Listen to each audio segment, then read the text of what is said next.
Yeah, hi. Okay, so now we're on to a massive chapter in this planning out your season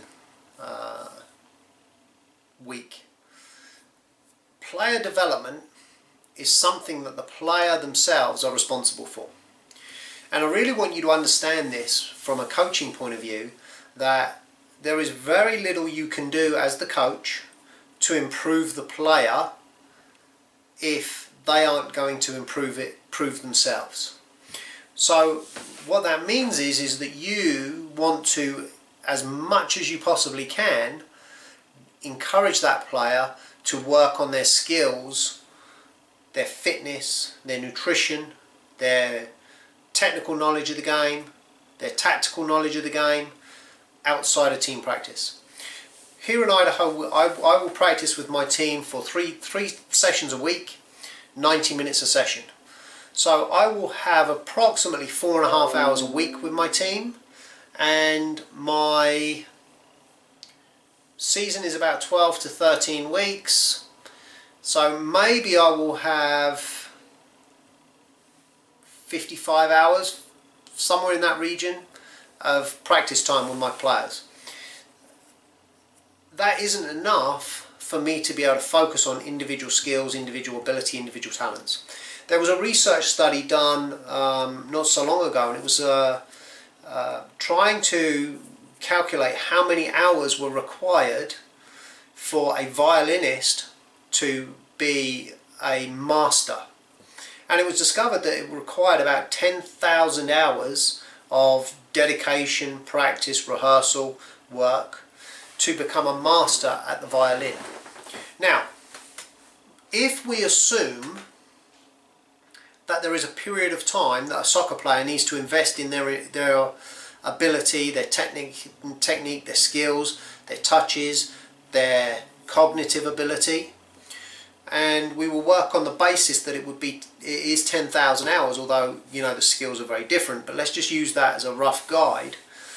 If you assume that you need to spend 10,000 hours working on your skills outside of team practice, because you've only got 50 hours in team practice, and 50 hours is 13 weeks, how long would it take for you to invest 10,000 hours into you as a soccer player if you worked on it for, let's say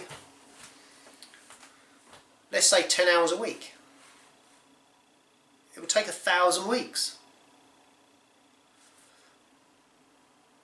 That's 20 years.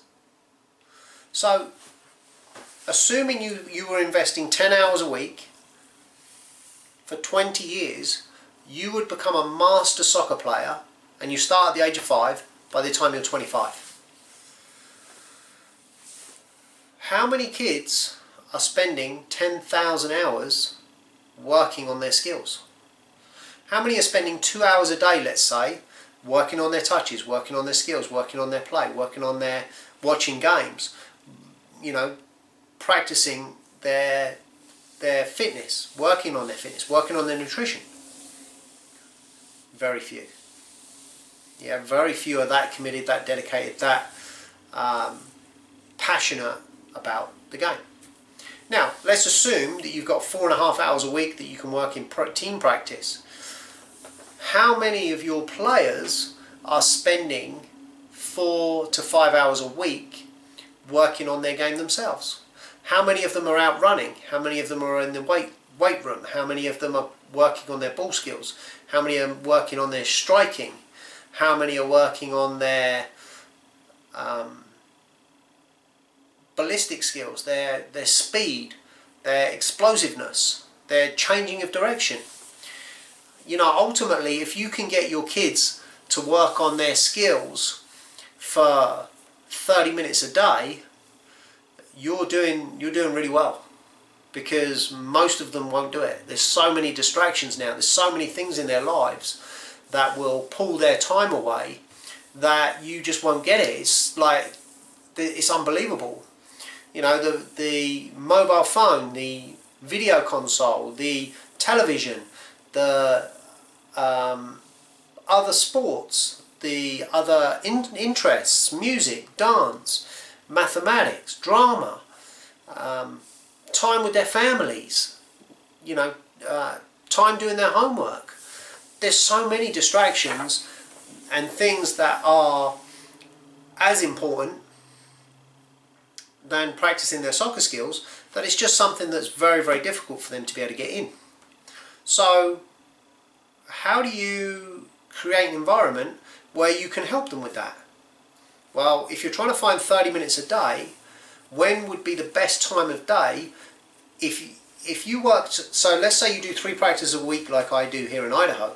If you wanted 30 minutes a day, when would be the best time for you to try and get that 30 minutes? For me, it's either before or after practice. So before or after practice, the players stay behind and they work on their skills, they work on their touches, they work on their passing with their teammates. And they do that unsupervised. They do that without the coach being there. That is extra practice for them. That is their time.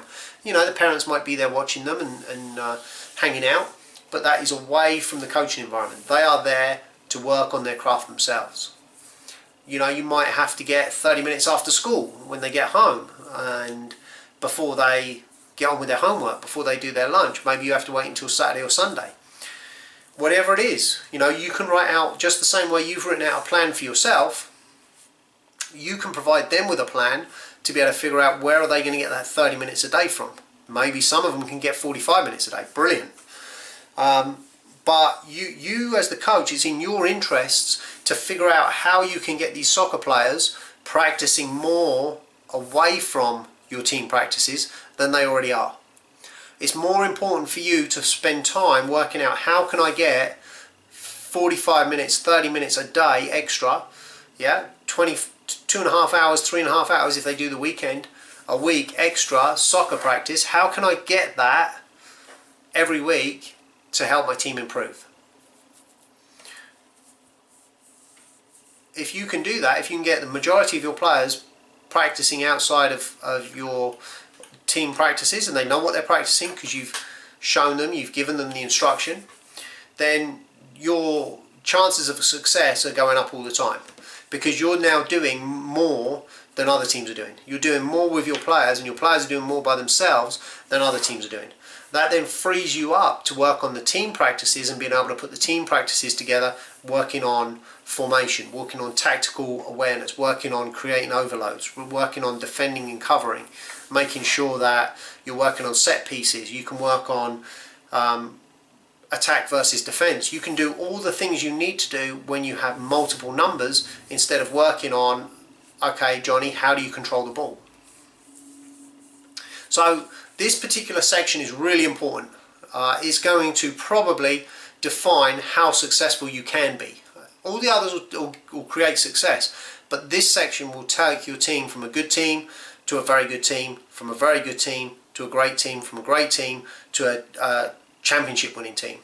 So this is the section you want to pay attention to, and this is the one that you want to try and figure out how you motivate your players to take action. Alright, okay, I'll talk to you again soon. That's it. Bye.